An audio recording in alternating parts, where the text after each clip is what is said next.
Good morning guys. Tingnan mo yung buong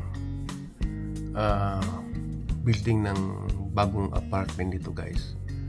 Sa harapan ng akin pintana, lagi ko kinkunan ng reel.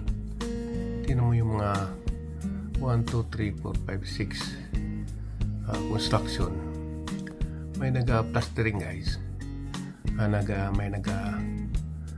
painting na. Napakabilis ng trabaho nila guys. Tingnan mo naman si baba.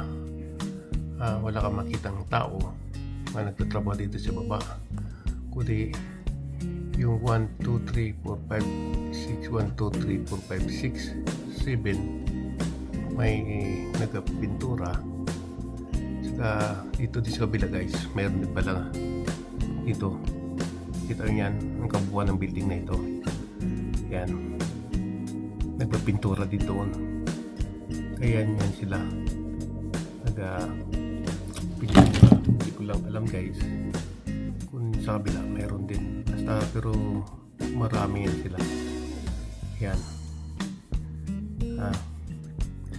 Ang sa kabila medyo tapos na ang pintura nila doon yata guys. So hindi pa naman. Yan. Bagong apartment yata ito guys. Yan. At least nakuha natin sila ng video ngayon. Ibuhay na natin to para makikita you see it, the new apartment close my apartment also guys. Yan sila. At I don't see it.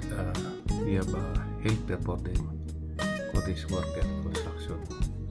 Now 1, 2, 3, 4, 5, 6, 7, 8, and I see it. The engineer walking in the road. Yan is it guys.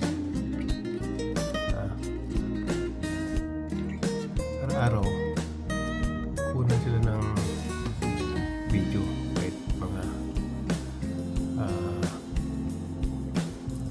4 minutes to 5 minutes guys. At least mayroon tayong activities dito sa construction dito. Tila mo sila guys, naka long jacket o long sleeve. Pero yung long sleeve nila guys is not manipis. Makapal yan guys. Kasi kahit nga ganyan kainit ngayon dito sa amin. Yan, tinan yung in the sky. It's very hot in the summer in Reno, Nevada.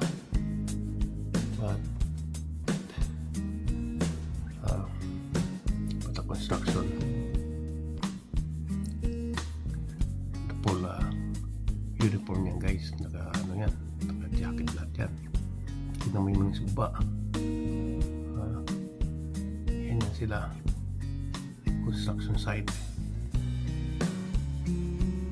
Kita nyo 7 floor yan guys, o 8 floor. Isa ba na sa foundation niya sa baba.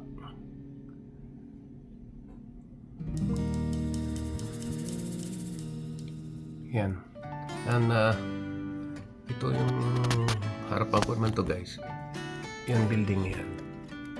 Itong building na yan, yan, museum na mga 18th century na mga sasakyan dyan o 17th century. Tapos ito naman yung bahay na ito naman yung cowboy 18th century din. Tinan yung style yan guys. Yan, mga 18th century ng mga bahay, mga lumang bahay dito sa Reno, Nevada guys. Yan. At least may bagong building sa harapan nila ngayon na new apartment. Yan. Kanyang kabilis lang magtrabaho dito guys. Walang sipsipan dito, hindi kagaya sa Saipan. Sipsipan, ang baba ng sweldo, sipsipan pa sa construction. Dito 35 to 45 dollars per ora. Walang sipsipan dito. Mga sipsip yan sa Saipan. You come Saipan to work like these people. to helping each other, not to sipsipan and to put down the another companions construction. To stop do that. Here in Nevada, he's working like teamwork, and the salary is $35 to $45 to $55 per hour. See, you understand, Saipan? The old worker there, she stop sip, put down the another companion to worker. You work hard, even your salary only $10. You each other like a team, like this. People there, see, look. It's not working like not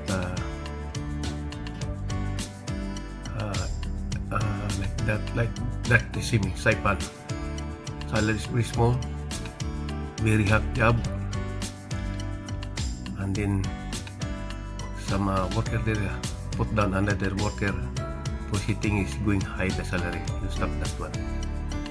You like, you resident here, you come Reno, Nevada, United States, $35 to $45, $55 per hour for the construction. Depends your skill. Kayo mga sip-sip dyan sa kumpanya sa construction, KPPC number 1 dyan. Magbago na kayo dyan. Bob's TV, you ask your companion there, you stop sip-sip. And then you have people come inside in Nevada or where's the place in the United States, and you have a big salary. You don't have like done all the companion. Ibig sabihin, pagdating nyo dito sa Amerika, walang sipsipan dito. Trabaho, nagtutulungan.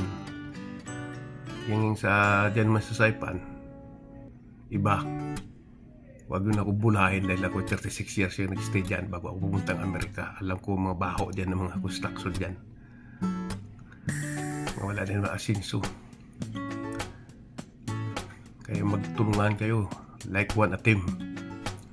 Like these people working here. Some there is Mexicano. But moving hard and helping each other like a team. See, it's very fast. And then I don't heard fighting this place. Yun ang talaga tama. Magtulungan. Kaso lang, kung engineer niyang bubuktin dyan, wala din. Minsan yung doon, maniwala. Huwag kayo maniwala. Tingnan yung trabaho ng kapwa nyo. Lagi dito. Maigpit dito mga putijay. Construction. Pero hindi sila maano sa pagtatrabaho ko niya, wala silang siraan dito. Nagpikita mo yan, nagtutulungan pa yan. Tama, isa pa bakit dun sa 8th floor. Pintor yan, guys. At least makikita nyo buo ang yung building dito sa Reno, Nevada. Mga mason, isang pinter dito lahat, guys. Kahit ng weather namin dito, summer na, mainit. Hindi naman yan. Yan. Bob's TV, you ask your friend there, baka may mga sip-sip kayo na tropa dyan. I-avoid yan, magtulungan kayo dyan. Kasi dito sa nakikita ko, pag nandito kayo sa Amerika, nasa may skid na kayo, wala kayo problema dito. Dito na problem ko is working the construction, especially na Bob's TV. Ano na kinap mo? Ano na narito pagpunta sa Pilipinas. Alright, hanggang dito na tayo, guys. Continue sa natin. Tignan ko na itong mga construction dito. Walang helper, sila lang. Busy siya kada isa. Mar, good morning. Good morning din sa lahat sa inyo dyan, sa Saipan. Work like a team, like these people there in Reno, Nevada. Okay, guys. Salamat. salamat. May alam niyo activities ko na dito sa Freedom Plan sa harapan ng park.